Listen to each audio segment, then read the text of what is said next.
Good evening, everybody.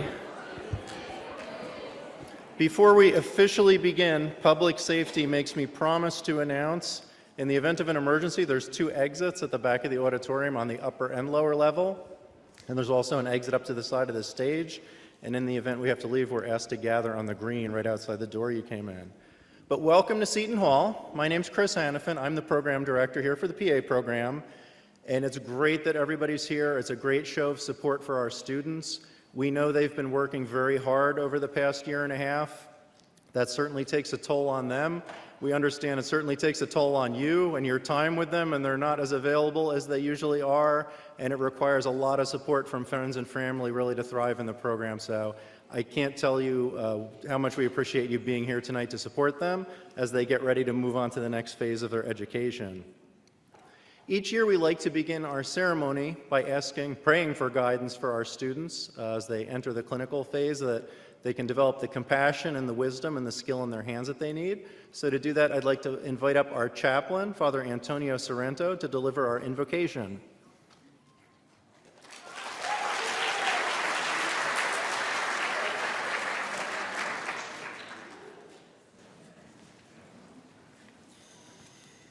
Please stand.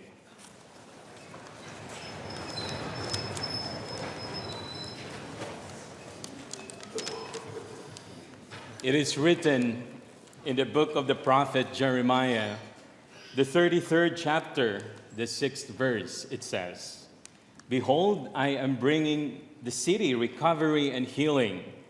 I will heal them and reveal to them an abundance of lasting peace." And so let us pray.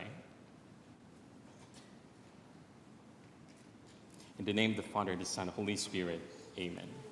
Almighty and merciful Lord, great are your works, and from age to age you have been a refuge.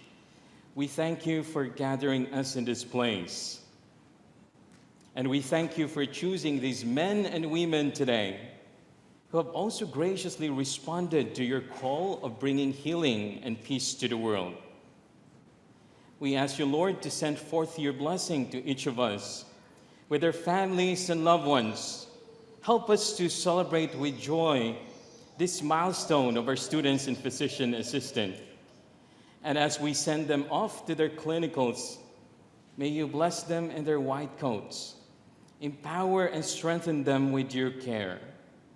Elizabeth Ann Seton, the woman for whom this university is named, would be pleased to know I make this prayer in the name of Jesus Christ, your Son, who lives and reigns with you in the unity of the Holy Spirit, God forever and ever. Amen.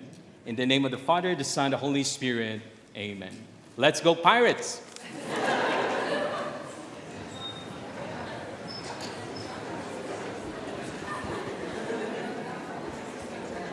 Thank you, Father Anton. I don't know how he also wound up being our teaching assistant in our gross anatomy lab through some strange coincidence, but we were very happy to have you there.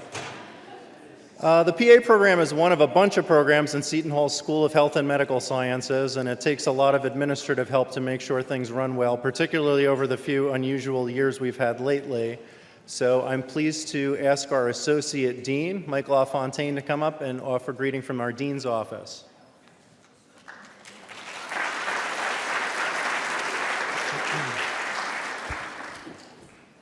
Good evening, friends, family, and of course, PA class of 2024.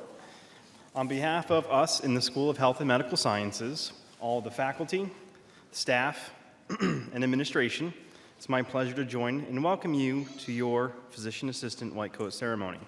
Dean Schulman expresses his regrets for not being able to attend. He is presently under the weather, so you're stuck with me. The white coat symbolizes many things, including the values of the department, the mission of the School of Health and Medical Sciences, and the PA profession. The white coat symbolizes that you are ready to apply the classroom knowledge in the medical setting beginning next month. And I'll pause for dramatic effect to let you guys have that sink in, because it seems like it's been only 2 years since you started, but here you are almost with about a year to go left. So the white coat signifies that you are a healthcare professional. But don't forget, the white coat symbolizes your commitment to patients, and their pursuit of improved health. When you enter the room with the white coat, you are the authority, you are the answer giver, as opposed to a question asker. I sincerely hope that each and every time you wear your white coat after this evening's event, you will remember the significant responsibilities that go along with it. You started your journeys during unprecedented times and weathered challenges that were unimaginable only a few years ago, and each of you should pat yourselves on your shoulders for your resilience. But also, very importantly, please turn around and express your gratitude to your friends, your family, and your support system who helped you kind of go through this process over the last handful of years, and also who will help you in this next final chapter of your education. I hope that the remainder of your clinical education continues to enrich your heart, your mind, and your spirit as you work towards graduation and your professional careers. Make your faculty proud, make Seton Hall proud, make your family proud, and most important, make yourself proud of the accomplishments you have made up to now and the significant impact that each of you will have in the lives of patients that you treat in the future. Also understand that the care and compassion that you give to your patients also carries forward to their families. So, on that, I would like to extend my personal best wishes to you and all of yours as you continue the rest of your education, and I look forward to calling your names at graduation in not too distant future. Congratulations, go Pirates, and enjoy the rest of your evening.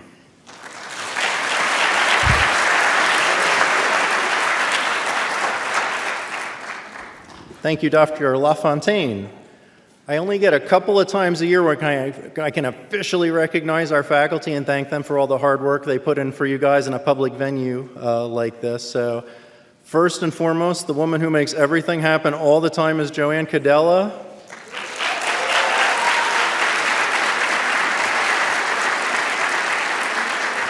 She's our superstar administrative assistant. For most of you, she was probably your first point of contact with the program. You will be sending her licensing and credentialing paperwork for the probably entire next portion of your career. Happily, she promised me last week she's never going to retire. She's giving me the stink eye now. But Jo does great work, and we're very happy to have her as part of our department. Our Director of Clinical Education, Jen McCarthy, was going to try and stop in. I don't see her, though. But you know Jen. She was sending her well wishes. She oversees a very complex operation in terms of both the hi-fi sim stuff, all the partial task things, and the robot guys. And she also oversees a large team of standardized patients who work with you folks. And Jen really goes above and beyond her job description in what she does. She really cares about you guys and deeply about your success and about the patients you're ultimately going to interact with. And one of the populations she interacts with, I said, is our standardized patient population. A lot of you guys will remember Will as one of the standardized patients. I struggled a little bit whether to bring this up or not tonight. Will passed away 2 weeks ago. Very unexpectedly. Guy was in very good shape. He was in his young 50s. And this is supposed to be a joyful day for you, and I wondered if this would seem out of place, but the reality is the nature of the work you're going into is there are going to be a lot of ups and downs and very unexpected things happening, and you do need to find a mechanism to be able to navigate that. So, you'll be working with people on the happiest and saddest days of their lives probably for the next 40 years, a lot of you. So remember Will, he's one of many people, a large team that was really invested in your education. He was an enthusiastic guy. He was a high-energy guy. He always had a smile. So, remember him for that. And he did what he did as a standardized patient because he really believed in you folks, and he cared about you folks, and he cared about the patient encounters that you're going to be going on. So I ask you, please keep him and his family in your prayers. For some of our core faculty, we have Drs. Michelle McWeeny and Abby Saunders, along with our medical director, Dr. Christine Fernandez. Take a bow, ladies.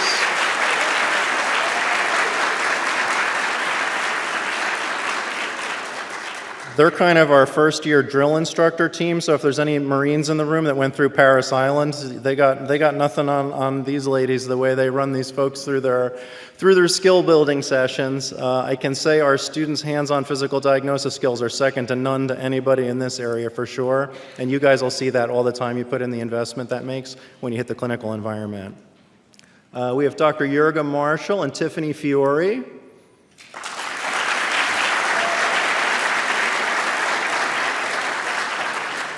Their primary responsibility for the last 3-4 months has been ruining our students' social lives.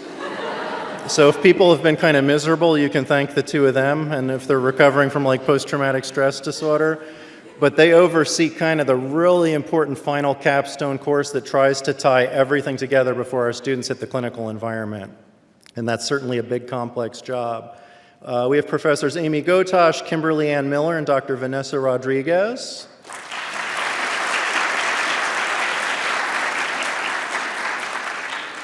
These ladies are going to be responsible for ruining your social lives for about the next year and a half, but they oversee all of our clinical placements, they work out all the assessments, the schedule, all kinds of craziness that I can't even fathom. Dr. Rodriguez is unable to join us tonight, but we will have a stand-in coder, so advisees, do not worry. And then finally, I've heard it said everyone brightens a room, some people by entering and some people by leaving. We have one faculty member that is definitely darkening our room, and that's Professor Morella Bruza. Professor Morella Bruza is leaving us as a full-time faculty member at the end of this semester. And I was fully prepared to bring her up on stage and heap abuse on her for leaving, but it would not be a 2020's white coat ceremony without somebody being on COVID quarantine. And it just happens to be Bruza today, so she's listening online, so I can probably abuse her a little bit in the virtual environment. And I thought, great, she's not going to be here tonight, so we really don't have to do anything for her. And the rest of the faculty said, she's been here a few years, you probably have to do something to recognize her. So I went to the mall and I found like this crystal apple thing. Apple teacher, the whole Apple teacher thing. And it was a display model, so it was half off. It said like Happy Retirement Mrs. Semler on it, so they were able to kind of file that off. And we were trying to think, the engraving for it was free, so we said, what the heck? And I was trying to think, what's the sentiment that we can put on this thing, to recognize this faculty member that's leaving us? And, we went around a little bit, and we finally went with what Dr. Marshall suggested. Dear Morella, we hate you for leaving. Seton Hall PA program. So in all seriousness, Morella, you're out there listening somewhere. From day one, you have been a valued colleague. You're an exceptional educator. You're a great friend. You've touched the lives of hundreds of students, and in so doing, you've probably touched the lives of thousands and hundreds of thousands and maybe millions of patient encounters. And we are very happy that you'll be sticking around as an adjunct with us, at least a little bit, so you guys will continue to see her. And I guess on behalf of the faculty, I'm probably officially supposed to wish her good luck, but really what we all hope is her job is tremendously boring, and she comes back as soon as she possibly can. So your family, you always have a place here, but in all honesty, good luck as you move onward and upward. So that's Professor Bruza.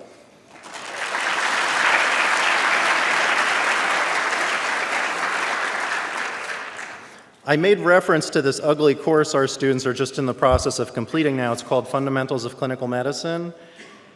And it's one of the most demanding in our curriculum, and it involves a lot of different clinicians coming in to help us. So we have specialties, you name it. We have physicians and PAs and anybody else we can get our hooks in to come in and lecture, people that are currently practicing that have a lot of current knowledge in the field. And in a given year, it can have as many as like 60 or 70 guest lectures come in. And the students take the opportunity as the end of the semester approaches to vote for who they think was their favorite lecturer. So I'd like to invite Kayla and Lauren up to recognize this year's winner.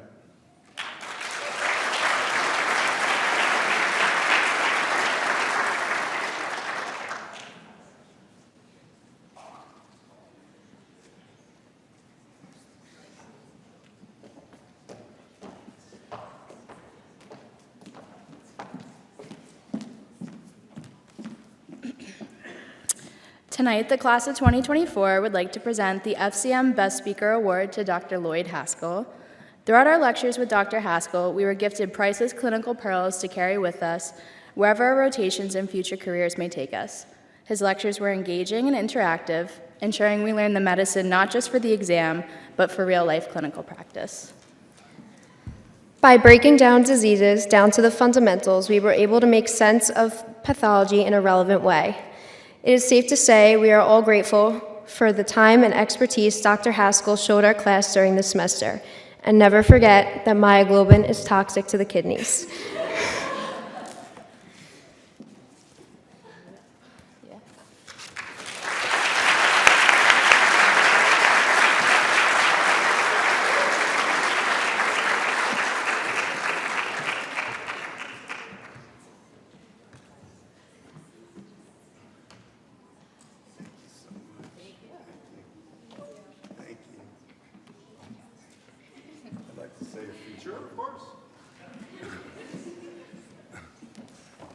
I'm really, really proud and happy about this honor bestowed upon me. But tonight's not about me, it's about the students. I have to say, I've been a physician for 45 years. I just had my 45th medical school reunion in November.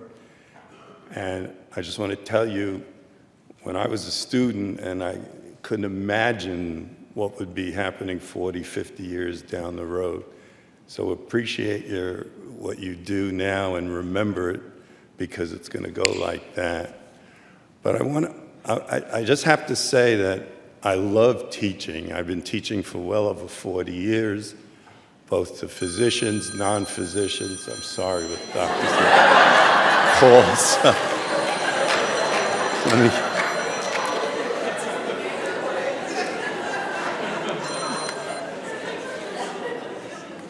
just get rid of it. Sorry. But it's funny. I have to tell you a story. My first wife, about my first wife. When I was a renal fellow, I'm a nephrologist, and fellowship is after you do your residency, you spend 2 or 3 years in a specialty. So when I was a renal fellow, I'd get home like 1, 2 o'clock in the morning, and I was at NYU, which had Bellevue, so Bellevue was busy 24 hours a day. So I'd always get called, and I'd always say, they didn't call me most of the time because they'd have somebody in kidney failure who wasn't urinating. So I would always say, give him 200 of Lasix, and I'll be there in 20 minutes. And then this is a true story. So about 2 o'clock in the morning, the phone rang, and my wife answered it, and she said, give him 200 of Lasix, and I'll be there. So this is apropos.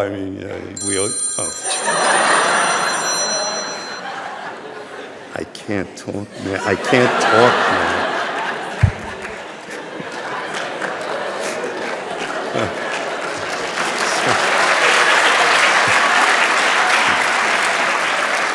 So I want to give you, but again, I really want to thank the students. It was really a joy for me to teach such a motivated group of students, because I think sometimes if I were in your shoes and I was listening to the things that I say, I'd have no clue what I was talking about, because the material that I was teaching you is very, very difficult, and I am amazed at how you all answer a lot of the questions that I ask, and it's just so joyful to me to have such a receptive group of students.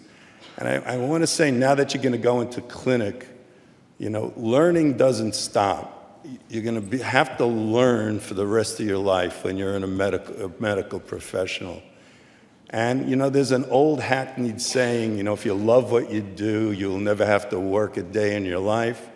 Let me tell you, I love medicine. I loved medicine even before I was a physician, but it's a lot of work. I studied all the time. I tell you, don't cram. You got to learn every day. When you go into clinic and you see a case, you go home that night and you read about it, because it'll reinforce what you saw that day, and you'll remember it. So study, I don't want to tell you not to have fun, but I studied an awful lot when I was a student, a resident, a fellow, and I still study medicine, even after over 40 years of being a physician. And finally, I just want to say it's an honor for you to be a health professional. There is nothing worse in this world than being sick. So when you're in the clinic, have empathy and have sympathy and care about your patients, please. I mean, I think about so many times, like, for example, I'll give you an example. When I was a resident, I was in the emergency room, and they brought in an Orthodox rabbi who was having a heart attack, and he was obviously in discomfort, and he couldn't breathe. And I gave him morphine. And if we were in a classroom, I'd ask you, why did I give him morphine? But we'll go. But he immediately felt better. And then he held my hand and he blessed me. And I never forgot that. The sad part of it is that as soon as I finished my shift, I ran up to the cardiac intensive care to see, how the rabbi was doing. And the head nurse told me he died. And I never forget it. But I do remember the good thing that at least for a few minutes, I relieved his suffering and his discomfort. So remember that. Being sick is terrible. You have to care. You have to make patients feel better. And please if you take one lesson from me, remember that and study hard. And I just want to give you a few more anecdotes about physician's assistants. In 1979, I was working in a hospital that was 300 beds for drug addicts. And we were very busy because, as I told you in some of my lectures, drug addicts get a lot of diseases. And then one day the head nurse, and we had lots of patients. Each one of us had carried so many patients. And so the head nurse goes to me, Dr. Haskell, Monday we're going to have PAs on the ward. And I said, great. And then I said, what's a PA? She said, they're physician assistants. I said, oh, okay. And at that time, they were all male. I don't know when PAs started, but this was 1979. And at that time, they were all male. And they were fabulous. They really did a great job. And a lot of them were ex-firemen and ambulance drivers. But now, the medicine is becoming predominantly female, and that's a good thing.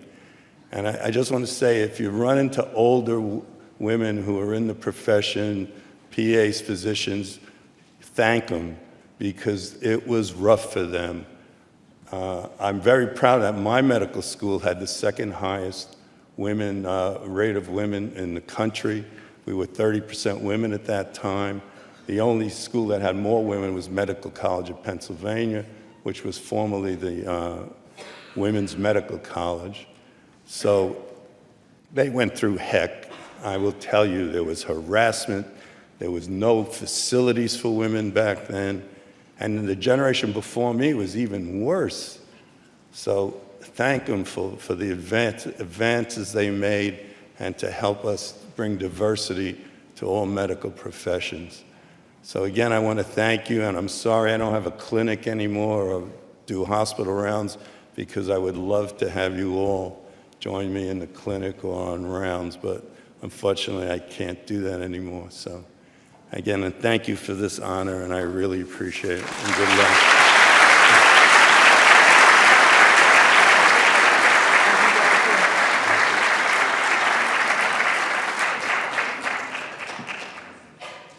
Thanks again, and we really appreciate it. It takes a lot of folks to make the program run well. We have a lot of clinicians who very generously kind of donate their time to come in and work with you folks. For some more physician wisdom, I'll invite up our medical director, Dr. Chris Fernandez.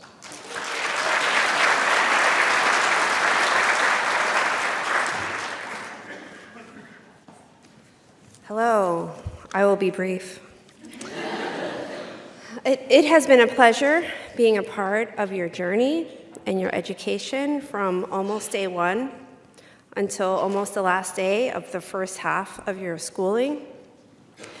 I would like to let you know that with everything that you have learned, you know so much more now than you did when you started, and you are ready for the next step. Some of you may be nervous, some of you may be excited, something in between, and all of that is normal. To the families and loved ones, they are ready for the next step. Totally ready. I see some head shaking. You're ready. I do have just 5 little suggestions for you. Show up early.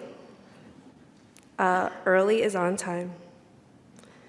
Be engaged in your education during rounds, with your patients.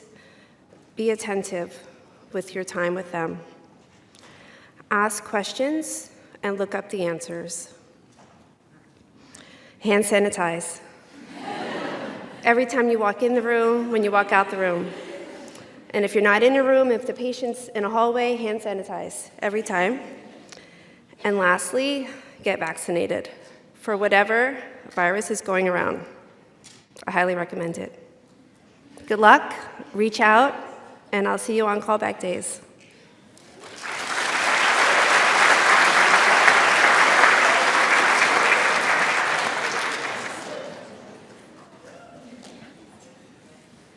So if you might have guessed from my performance, there's not a lot of formal public speaking education in PA education.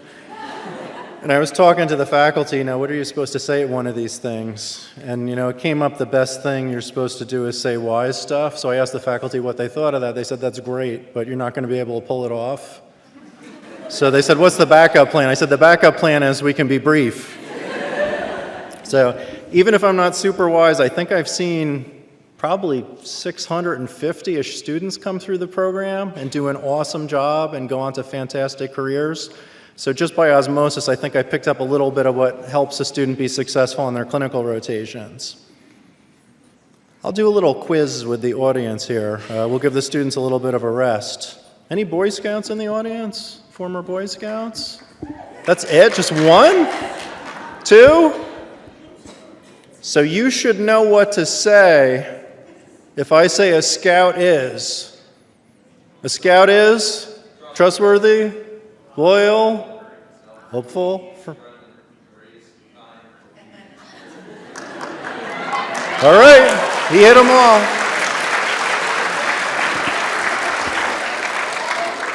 Very good. This will be a quiz for some of our more mature audience members. Anybody use this thing in school? The Baltimore Catechism? Anybody?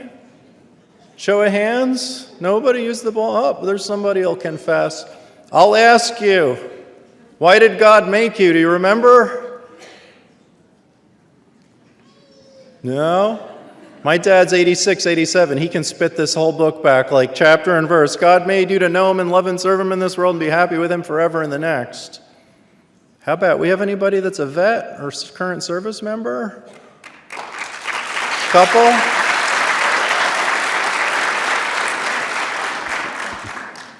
What's your first general order? Do you remember?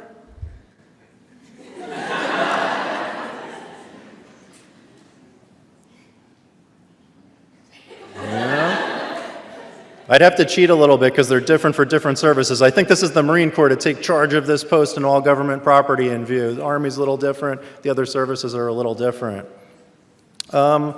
The reason I bring these up is, it's funny, all the ideals that kind of get burned in you over the course of a lifetime. And, we really tried to ingrain some ideals in you as you go through PA school. And in a few minutes, you're going to take the PA oath, and you're going to promise to uphold these 4 ideals that form the foundation of medical ethics, ethical medical behavior: respecting patient autonomy, providing justice in your health care, beneficence, always acting in a patient's best interest, and non-maleficence, that's that do no harm. So the main reason I bring them up is that in the hope in a few minutes you'll be able to pronounce beneficence and non-maleficence. Usually we practiced it a little bit last week, but it got busy. But in all seriousness, I invite you, take this oath very seriously. An oath is not something you do very much in your life. Things like vows and oaths. You get married, you have court proceedings, you get sworn into the military or some kind of federal job. It's not something you're going to have the occasion to do very much. So I would invite you to think of it as kind of a big deal. And these 4 ideals, they're important. You have to incorporate them in your practice. They're really just a starting point. They're kind of the floor of what we would have you consider. So I was trying to think of, what's good advice and what are other ideals that are important as you go out and begin your clinical experience. And I was scouring scriptures and great literature and Aristotle and Thomas Aquinas and Churchill. And looking through all that literature, the faculty will tell you the one thing I always seem to come up with first is Van Halen. I should have warned you, this is going to be all over the place. They only give me like 5-10 minutes, so I can't expound on Plato's allegory of the cave up here.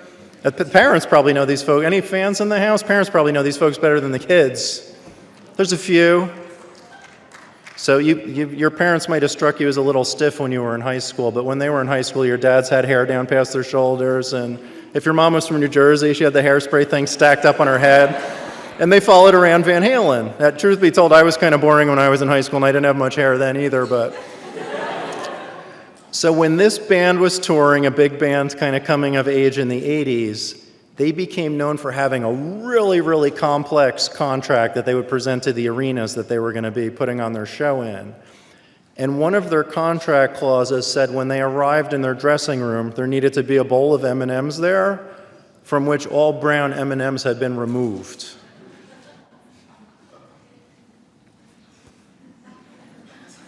So it seemed kind of like an oddball request, and they got a reputation as being a band that was somewhat persnickety and a little bit difficult to work with. And years later, I saw an interview. You can find it on YouTube or somewhere. An interview was talking to David Lee Roth, who was one of their lead singers. And, not for nothing, what's the thing with the M&Ms? Why did you do this? And David Lee Roth said something to the effect of, I want you to know, man, those M&Ms saved lives. And the interviewer was like, okay, I'll bite, explain this one to me. And David Lee Roth went on to explain the nature of the show that they would put on. And this was a time Bruce Springsteen and the East Street Band would show up in a bus and one 18-wheeler, and they'd pull their instruments out and play and pack them up and leave and go on to the next place. Van Halen would show up with 18-wheelers, and they had trapezes and fireworks and smoke and screen and magic and spectacle and all kinds of crazy stuff going on. And David Lee Roth recounted a story where they'd played a show at an arena, and the big headline on the local newspaper the next morning was, Van Halen causes $3 million worth of damage to local arena. And he's like, that's great, that's great PR for, want to be a hard rocker and party out, and yeah, we're trashing an arena. But he said in reality what happened was we wheeled 80,000 pounds of equipment onto an ice rink, I think it was, that was equipped to hold 40,000 pounds of equipment, and they smashed all the pipes and basically destroyed this ice rink. So there were stories of people things blowing up, and you need a gazillion watts to power this show, and the auditorium only has a half a gazillion watts. There's fires, there's people getting electrocuted. So they made this incredibly complex contract. And what David Lee Roth said was, I can walk into the dressing room, in 2 seconds I can tell you by looking at a bowl of M&Ms whether they read our contract. And if I look at that and there's brown M&Ms in there, we go to management, we say 2 things. You can, at your own expense, hire all kinds of electrical instructional engineers to come in and evaluate what's going on here, or we can cancel the show. And it would create a real mess for people. I bring this example up because in your field, your chosen field, details are really something that matter.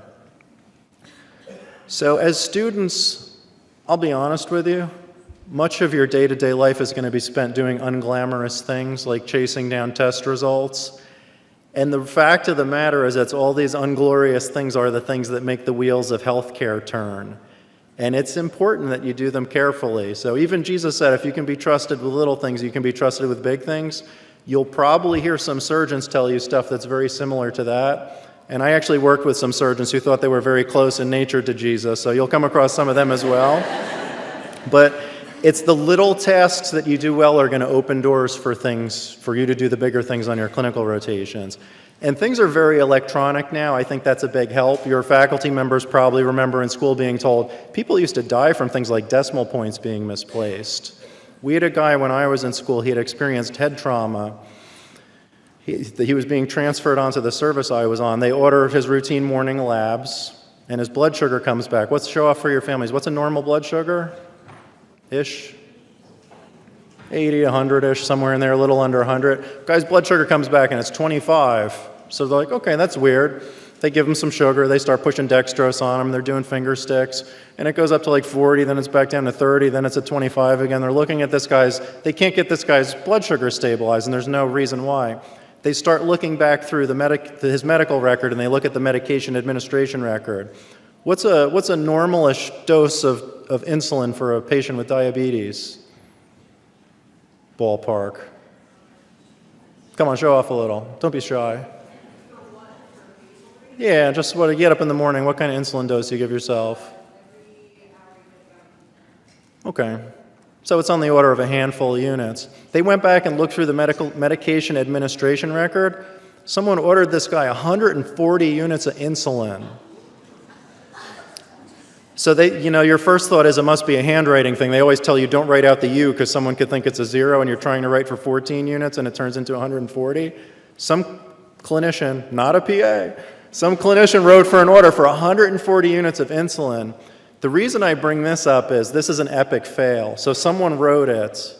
This is in the days before computerized order entry, so some unit clerk put this order in, not having the presence of mind to think and look and say, this is an order of magnitude bigger than any insulin order I've ever put in my entire life. So maybe it was a new unit clerk, maybe they wouldn't think to know that. This went down to a pharmacy and some pharmacist looked at this order and filled it and didn't stop and say, this order is 10 times the order I've ever put in my entire life. And it came up to the floor and some nurse administered this thing and didn't stop to think, so these are all folks, details matter. The whole system failed here. Every catch point that should have stopped this incident from happening just met with utter failure. So you guys are very important in the system. You go out and say, I'm a student, what do I know? You'll pick up on the details of the things that you do and also the details of what other people do. Psychologists David Dunning and Justin Kruger studied things like ability and outcomes and performance and confidence. And in the late 1990s, they developed a thing you probably heard somewhere in your travels through your undergrad education called the Dunning-Kruger effect. And usually it's portrayed graphically. It looks something like this. And in short, what they're testing is kind of the popular saying, a little knowledge can be a dangerous thing. The problem is that people who don't know a lot about something don't necessarily know that they don't know a lot about something. So there's a danger here kind of as you come to the end of your book-smart didactic education and you're ready to go into the clinical environment. And if you search for the Dunning-Kruger effect online, this is one graph that comes up, but there's another one that'll popularly come up that looks like this. So you folks have proven that you're very book-smart to get to this point. I'll caution you that book-smart might just have gotten you to the top of the peak of Mount Stupid. So we have to be a little careful going forward. You've mastered a lot of science, and that's what the white coat ceremonies are about. You're a scientist now. You've mastered a lot of science. The white coat ceremonies really developed to emphasize that the book-smart stuff is one thing. Learning to work with people is a whole nother thing. So as you hit the clinical environment, like Dr. Fernandez said, you can expect some highs and lows, hopefully not anything as bad as a valley of despair. But you have the knowledge, and next comes the experience. And those are the things together that will push you down the road towards something like wisdom. So the most important antidote to this Dunning-Kruger effect is be humble. Be confident in your knowledge, be confident in your skills as they grow. But I've said it before to you, I hope a bunch of times, if you are not humble, medicine will humble you. So always remember that. Remember the team, all the people you work with, appreciate the contributions that they all make and the knowledge they can add to you.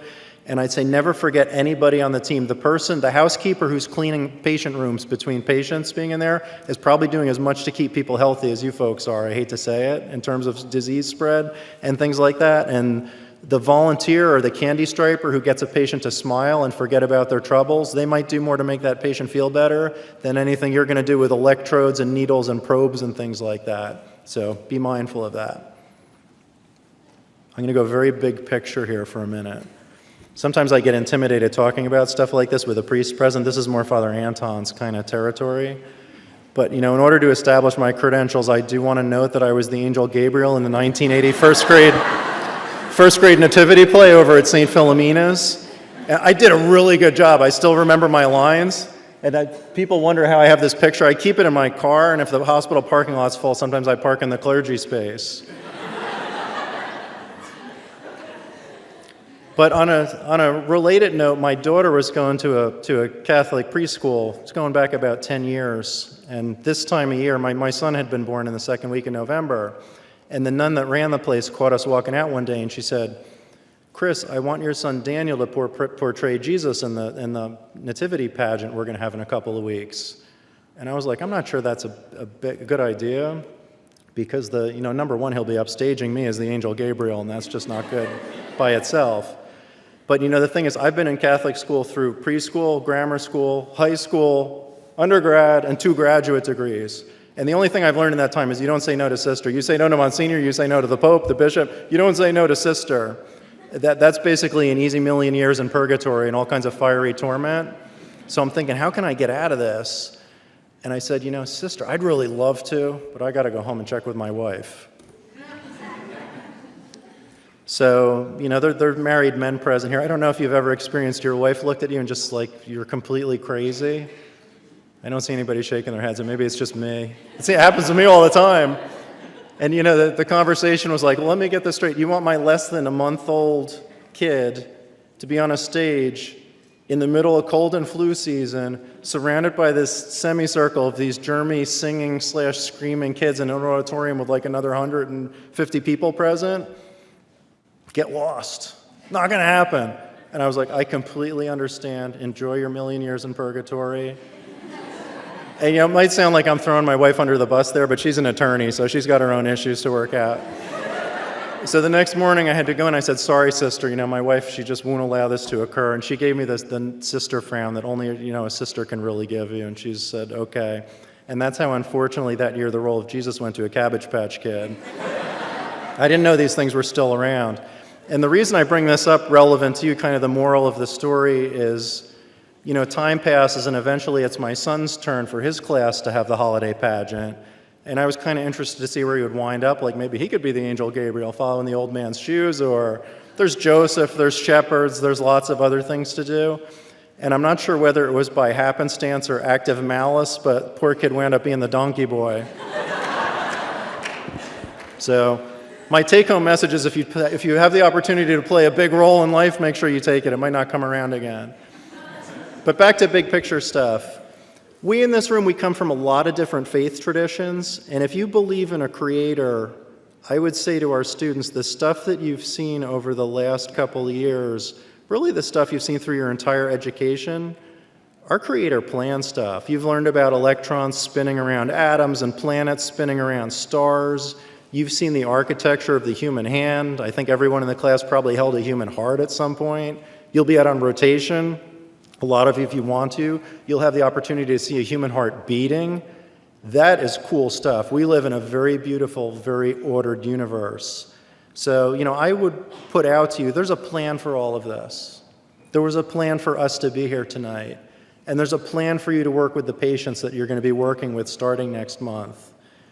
And I'll warn you, some of these patients will be very difficult to work with. And when I used to come across patients like that, the thing I would always try and remember is call to mind Christ's words, tolerate one another as I have tolerated you. What? Is that right? That doesn't look right, Father. Got to love one another. We're all in this crazy tolerance stuff in society now, sort of like Dr. Haskell was saying. That tolerance thing, it's such a low bar. To succeed in this work, like Dr. Haskell was saying, you really have to love people, and you have to take an interest in them. And people are going to have faults and failings and troubles, and you'll have patients definitely that will drive you crazy, but you have to find a way that you can love these people. And that doesn't mean you need to like everybody all the time. Even students sometimes, you might be surprised to find out, even students sometimes can be a little bit annoying and drive faculty members crazy. So St. Benildus is my patron saint. But, we do okay. We've never felt like this about any of you, right, Dr. Marshall? Dr. Marshall has not murdered anybody lately, so we're okay. But something I would put out to you about this big plan that's been created for you, I want you to believe your work is sacred. So if you have a creator and your creator set out a plan for you and you're doing what your creator intended you to do, that's very important, sacred work. So we spend a lot of time in life kind of trying to figure out, what do I want to do? A better question to ask yourself is really, what was I created for? So your faculty, we really hope and pray that you found your calling. And it's a great gift to know your calling. A lot of people go through life and kind of never really seem to figure it out. I think to an extent you've proven that this is your calling due to all the hard work you put in to get to this point. This is not something somebody would have done lightly. So you were made to accomplish big things and take on big responsibilities. And again, you'll be helping people frequently through what might be really some of the worst days of their lives. And sometimes you might not feel up to the task. You got to this point, and we've seen a lot of students do it. So one of the most important things you can do to be successful, again, is just simply do what you were called to do. You have a very high calling in this profession to be of service to other people. And then finally, last point, I know that's what everybody's waiting to hear. Last point, I put this last because it's one thing I want to kind of stick with you. There's a phrase that gets spoken in medicine. If you hear this in your wanderings, I want you to immediately go on red alert and start creatively thinking about what you can do or what you need to do. And that phrase is, there's nothing more we can do. So this is the kind of thing, most commonly you'll hear it spoken by like a surgeon or an oncologist, and it comes when the science kind of runs out. Our nice white coat science has exhausted all of its options. And for you, on behalf of the faculty, I would challenge you, never let nothing be an option. There's always something out there. It might not be a medical thing, but there's always something that you can do. And I think a lot of you have the mindset I had when I was in school. It'll be great after I graduate and I have my license and I can go out and do really cool stuff. That's when I'm going to accomplish big things. You can do very big, important things starting next month. And it might just be a hand on a shoulder. It might just be a smile for somebody. It might be getting someone a blanket. It might be getting someone a glass of water, consolation for a family member, just walking someone's journey with them, listening to them. There's never nothing though. So again, your day is going to be composed of a gazillion tasks and interactions that are really seemingly unimportant to you. These really make a big difference in other people's lives. I challenge you to recognize that healthcare, the environment, is going to become very familiar to you very fast. Always remember it's an alien environment for the folks you're going to be working with. So do these little things very well and really realize what a gift every day is. So in closing, really please understand, you were created for this and you got it. Enough talk, let's get to the main event here.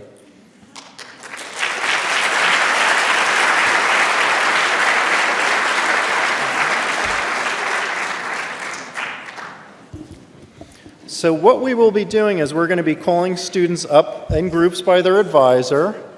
When your group is called, I ask you, please approach the stage by the steps that are over on the other side. Your advisor or their stand-in will coat you in the middle of the stage, and we're going to ask you to remain up here. And when everyone has been coated, we will administer the PA oath. I would like to ask or invite the family and friends of our students who are here. This is probably one of the last opportunities in your life in a big public venue to embarrass your student as much as you can. So please hoot and holler and scream, "That's my baby," and whatever else you wish to do. I will take as many pictures as I can, but I also invite anybody who wants to approach the stage and take a picture, please feel free to do so. You should have advanced warning when your loved one is going to be up on stage. So we'll start out by calling Dr. Saunders' advisees first. And that will be followed by Professor Bruce's advisees if you want to get up on deck. All right. And I also wanted to say the faculty got together and got you all a gift. I know, right? On your way off the stage, if you could grab one out of that colorful bag. And also I want to say you guys clean up really well. We're used to seeing them in sweatpants, so they look really nice tonight. And scrubs, yep. All right. So Dr. Saunders' advisees first, and we're going to start with Taylor Arletto.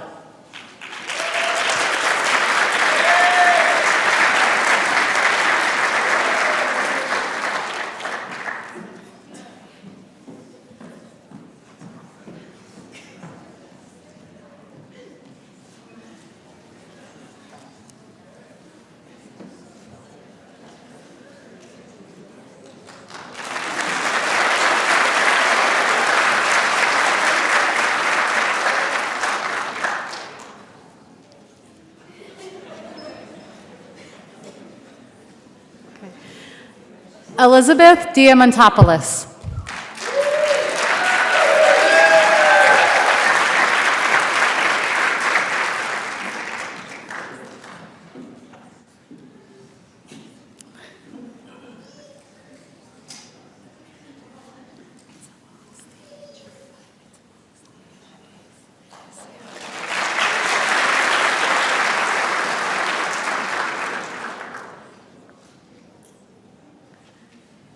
Celine Cargi.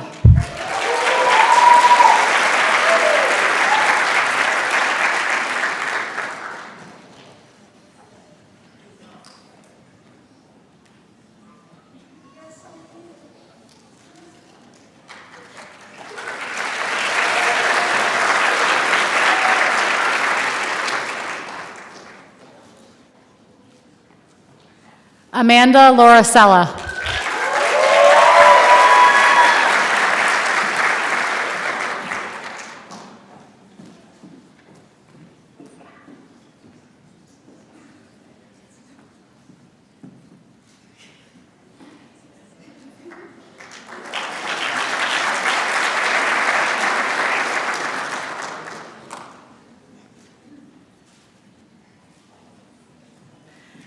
Christian Logan.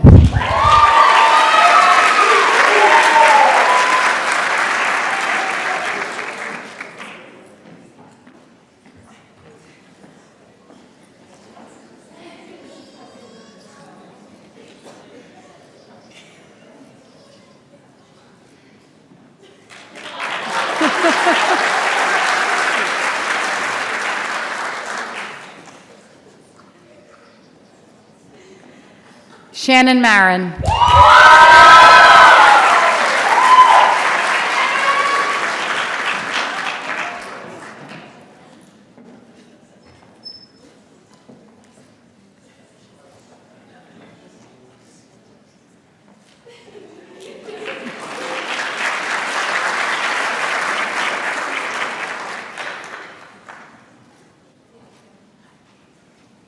And Julia Ware.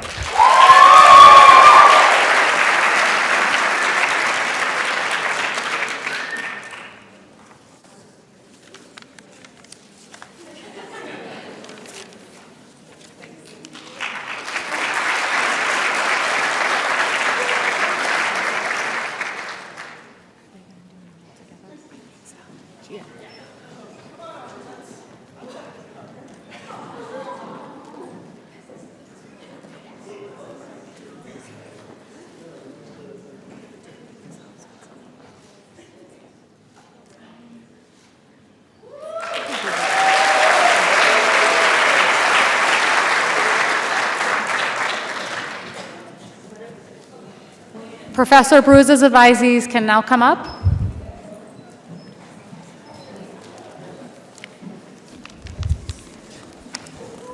I have notes on mine.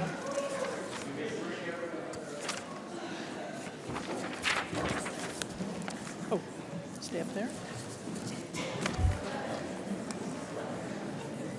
Okay. Anthony Brigatti.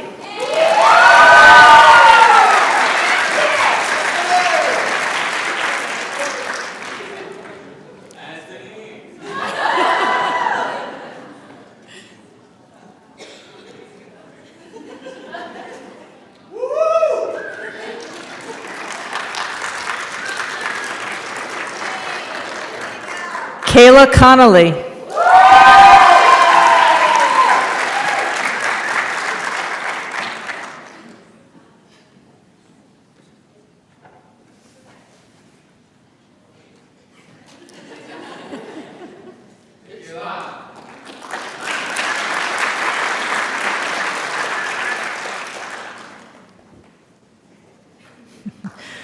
Kristen Costanza.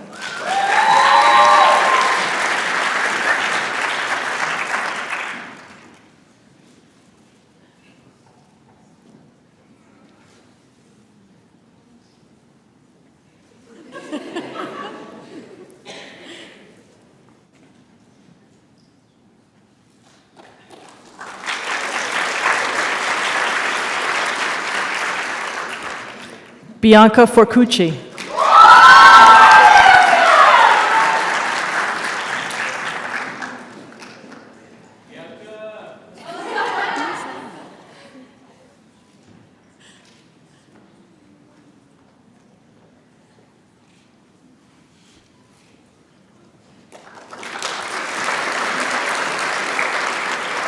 Christy Joshi.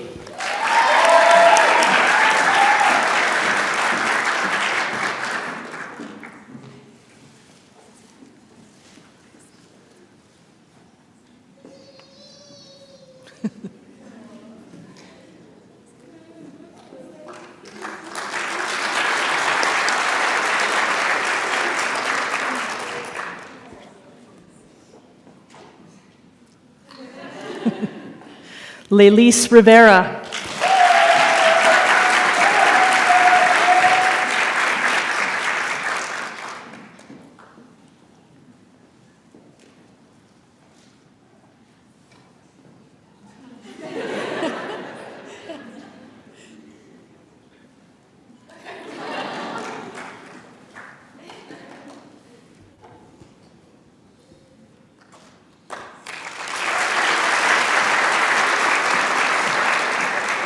Max Sherman.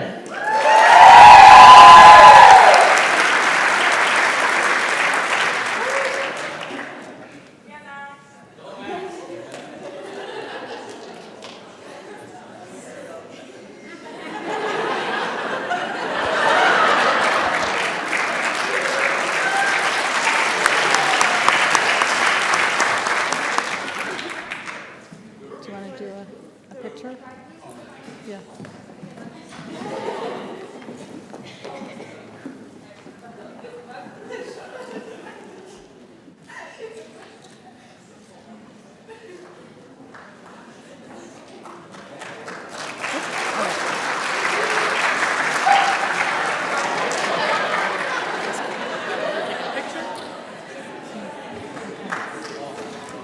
It's you? Yeah. Dr. Fernandez's advisees.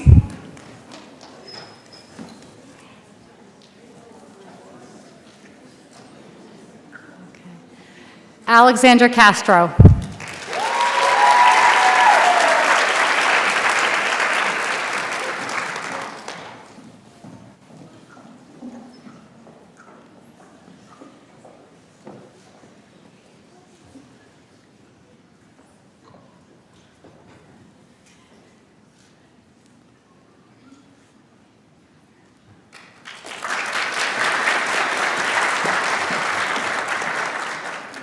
Julia Saban.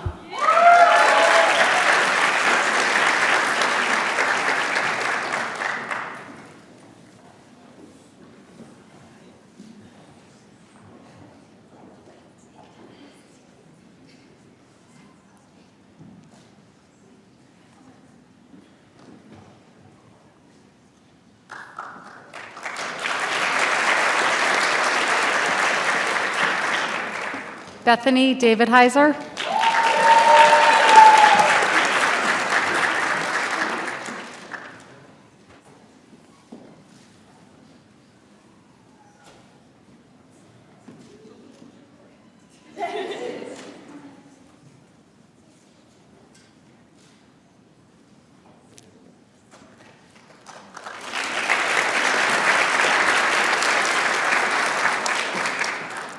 Michelle Grzelczyk.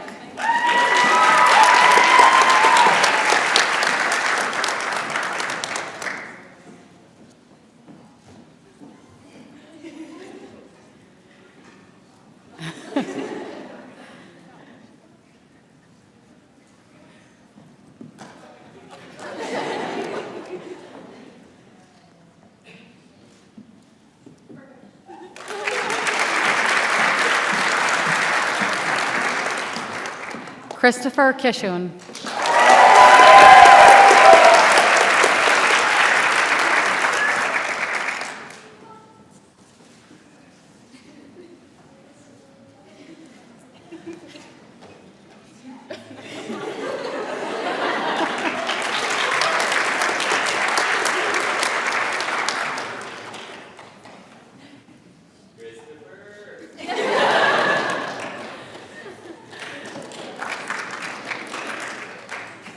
Lauren Turco.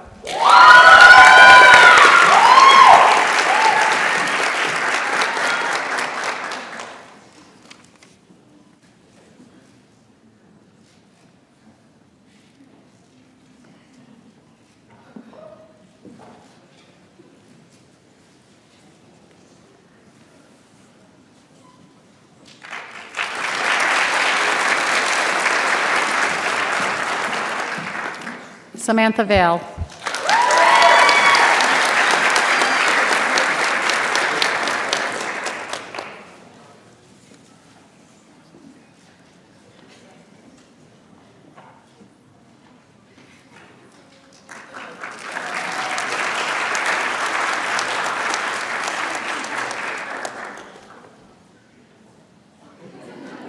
And if all of Dr. Fernandez's advisees could go take a picture.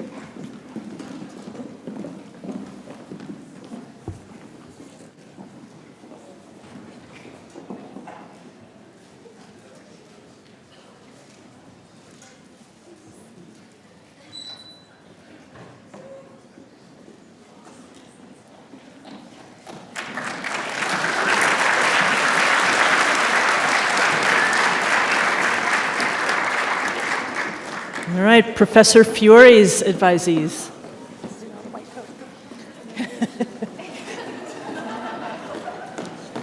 Do you want one? I guess not. Do you want to give her a white coat for the pictures? Does she want mine? I don't know, maybe. Do you want hers? You want mine? For the pictures? Yeah. Some of us came prepared. They didn't tell me there was a dress. It's called the white coat ceremony. All right, Victoria Cara.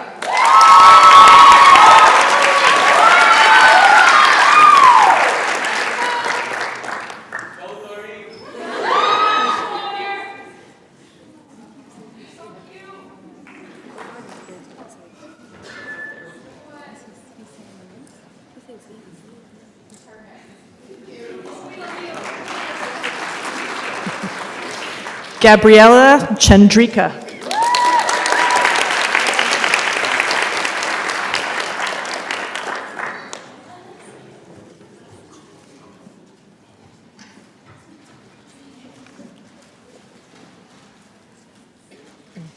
It's out of order. Kevin John.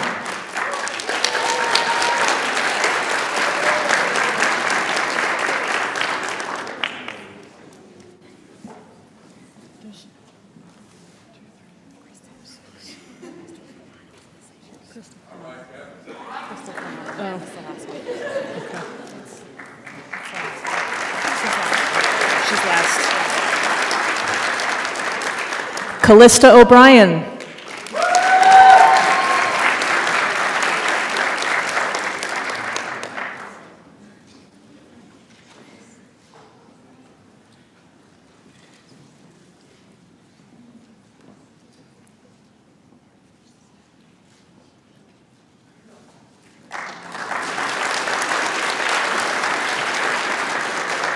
Helen Palenko.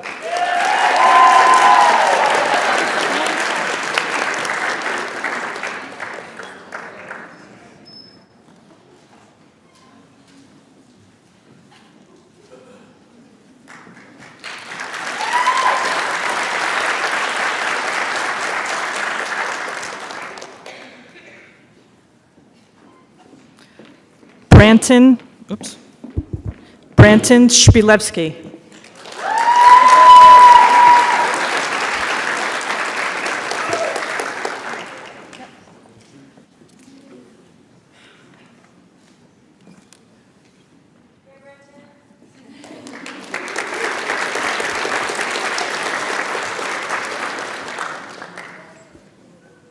And I'm going to blame this on media services, but Crystal Fermano.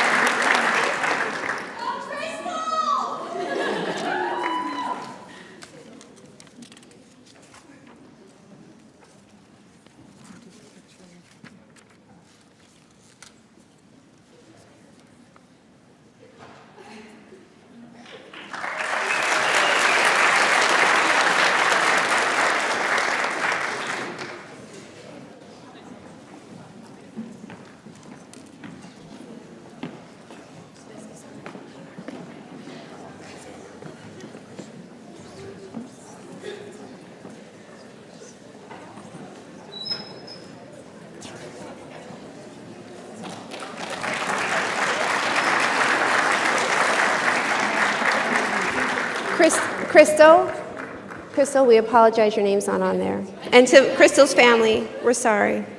We're sorry. It's our fault. Thank you. All right. Professor Gotash's advisees, Juliana Bertolino.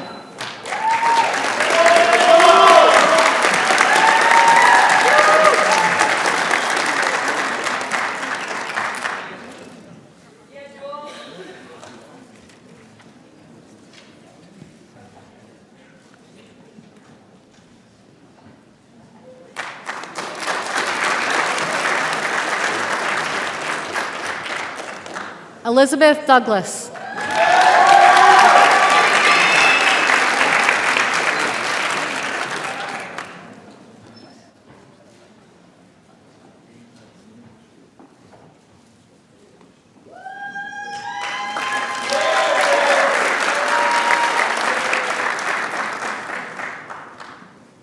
Jaleel Haddad.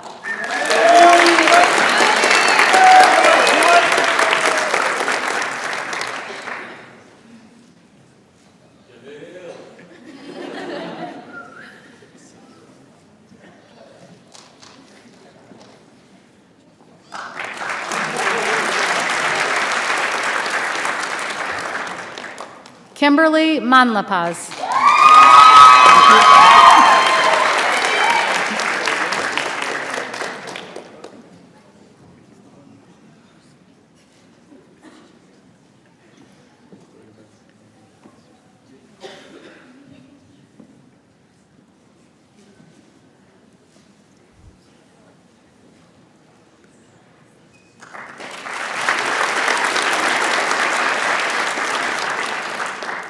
Nadine McManus.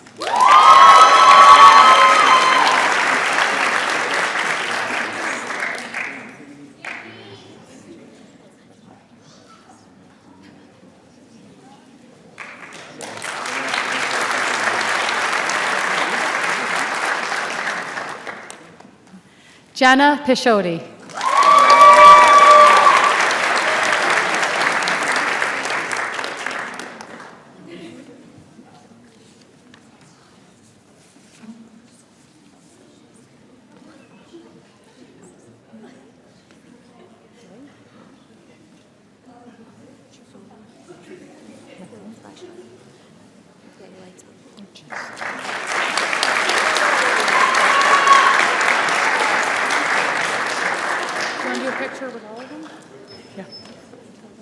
All of Professor Gotash's advisees?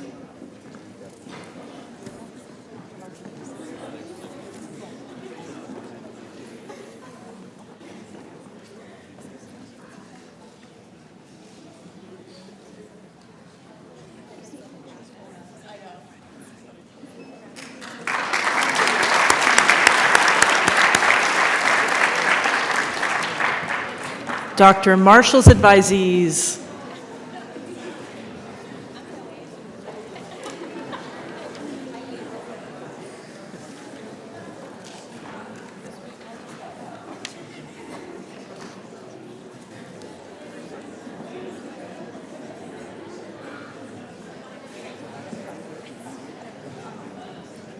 Nandita Agata.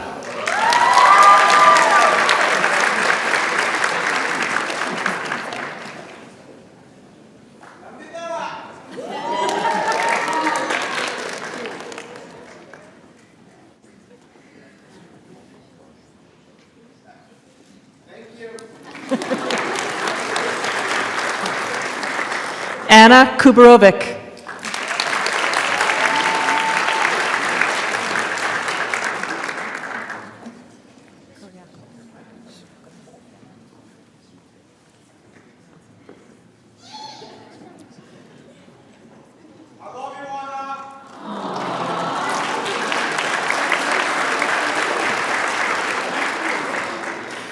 Elizabeth Kyriakos.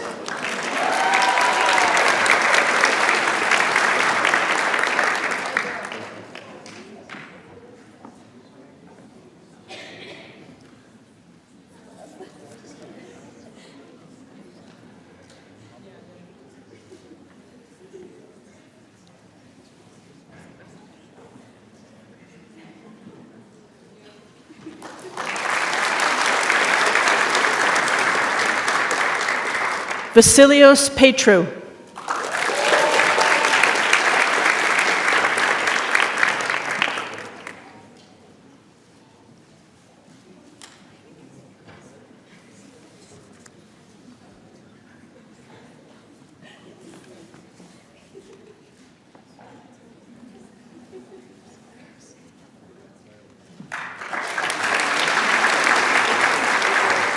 Laura Romowski.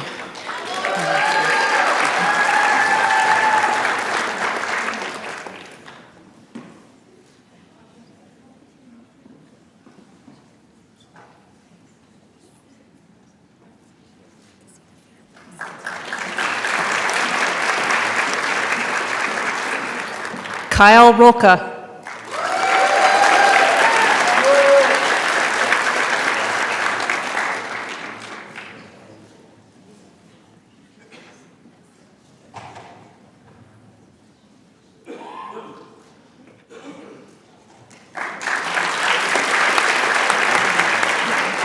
Abby Ruste could not be here tonight.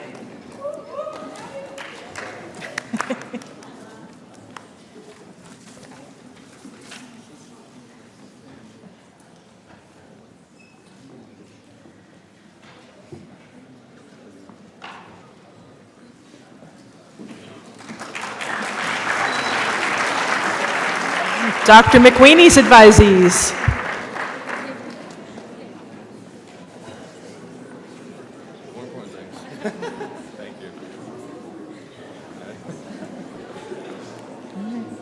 Alec DeSoma.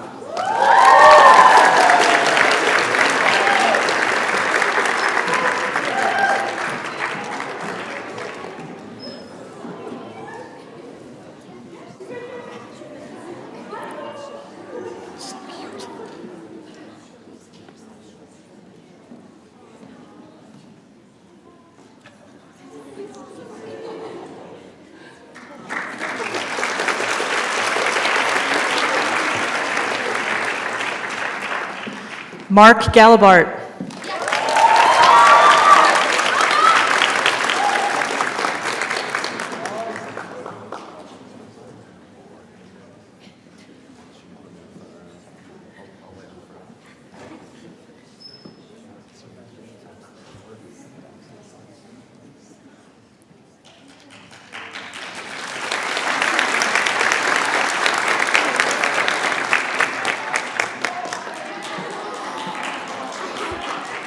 Shannon Kelly.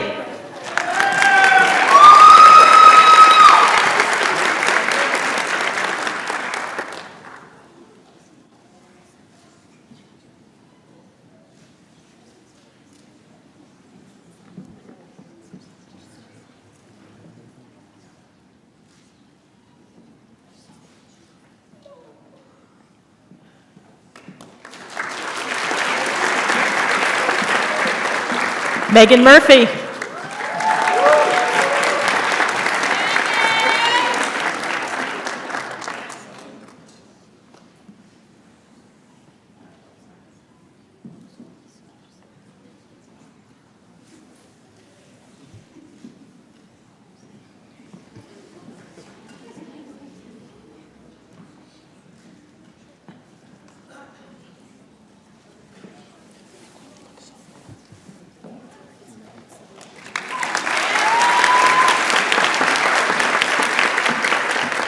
Tulsi Patel.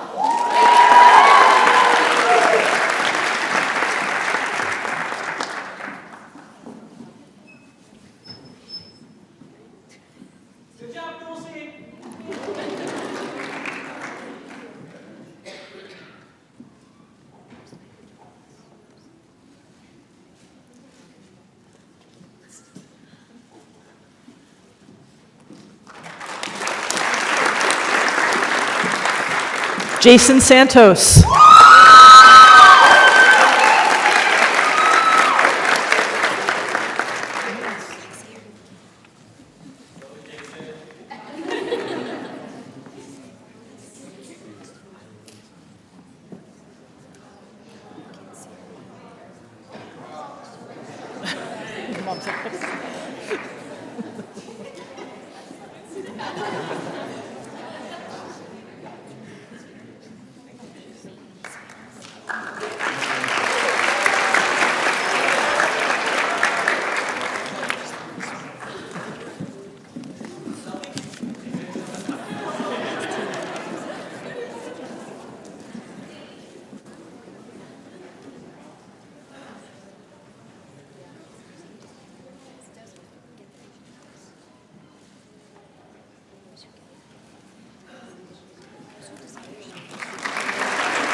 Professor Miller's advisees.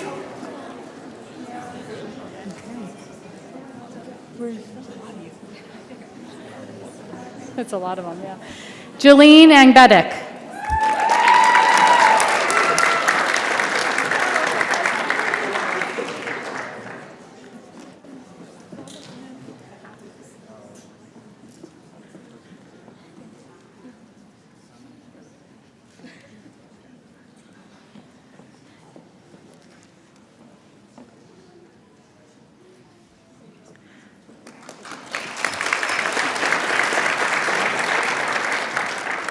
Nicole Bancroft.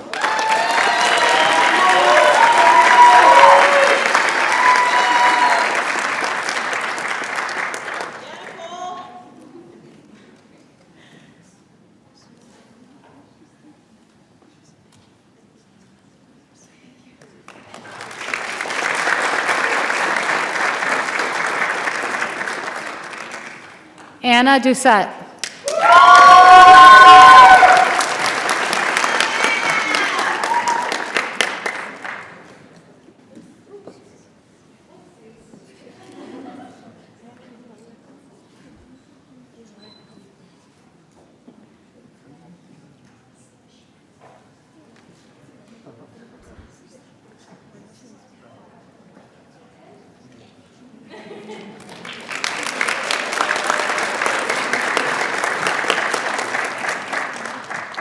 Megan Holt.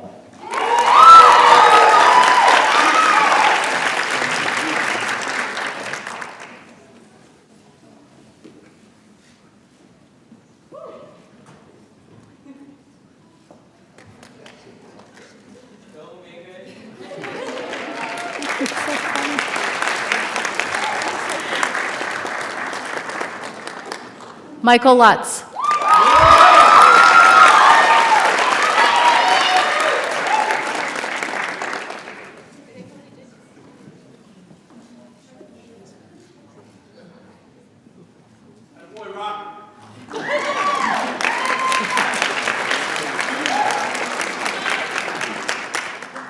Sarah McFarland.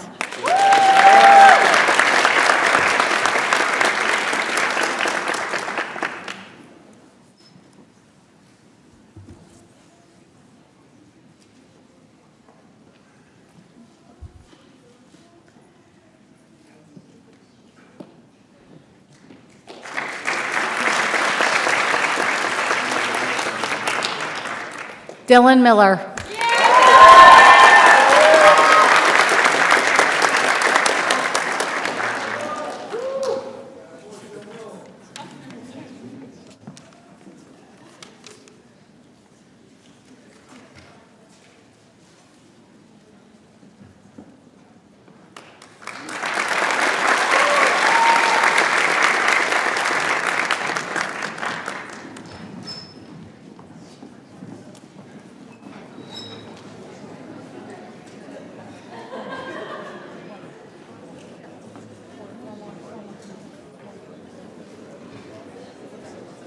Paparazzi is strong on this one.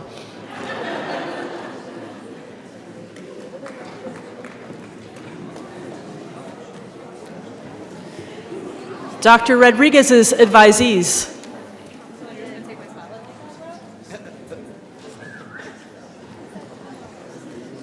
Dr. Fernandez, you're having an identity crisis. I am.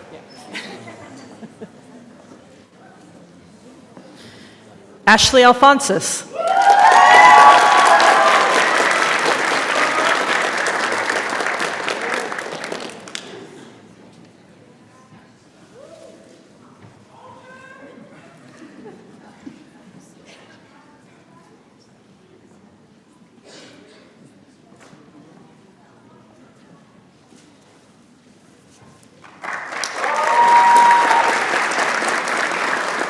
Madison Evans.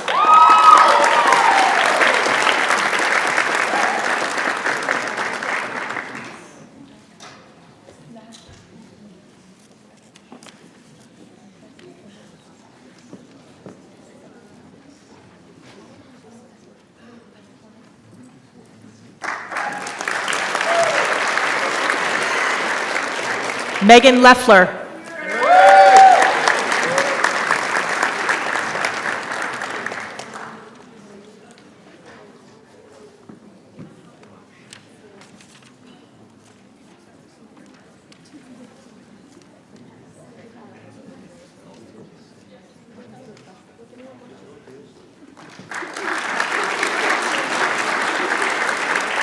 Rebecca Youssef.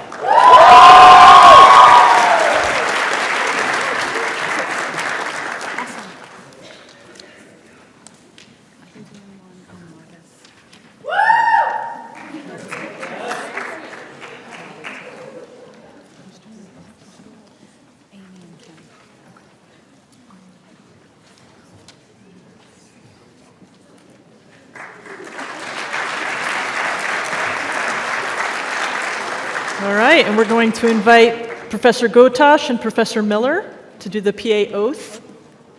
Oh, in a second. After the paparazzi.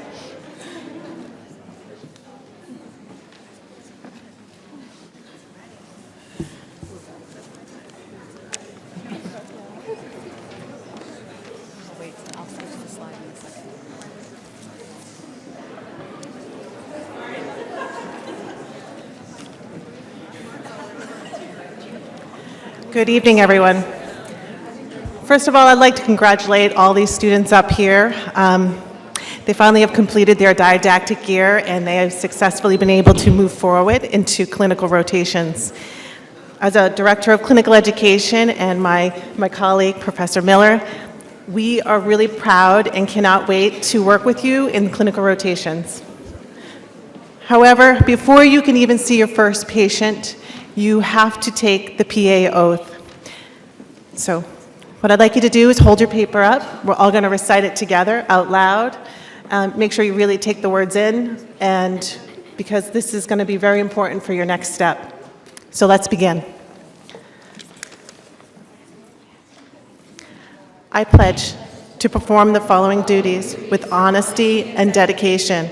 I will hold as my primary responsibility the health, safety, welfare, and dignity of human beings. I will uphold the tenets of patient autonomy, beneficence, non-malignance, and justice. I will recognize and promote the value of diversity. I will treat equally all persons who seek my care. I will hold in confidence the information shared in the course of practicing medicine. I will assess my personal capabilities and limitations, striving always to improve my medical practice. I will actively seek to expand my knowledge and skills, keeping abreast of advances in medicine. I will work with other members of the healthcare team to provide compassionate and effective patient care. I will use my knowledge and experience to contribute to an improved community. I will respect my professional relationship with my physician colleagues. I will share and expand knowledge within the profession. These duties are pledged sincerely and upon my honor. Fantastic. Congratulations, everyone.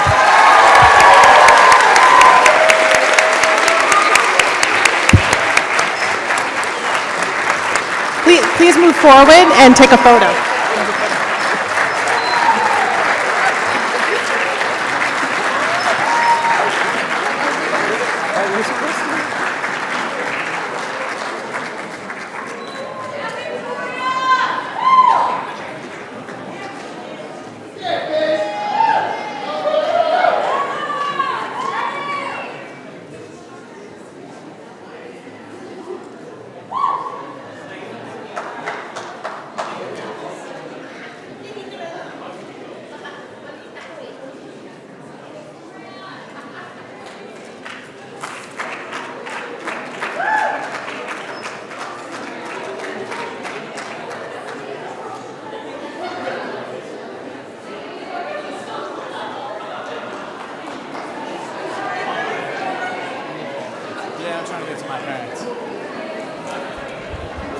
That concludes the official part of the evening. We look forward to seeing everyone in graduation in a year and a half.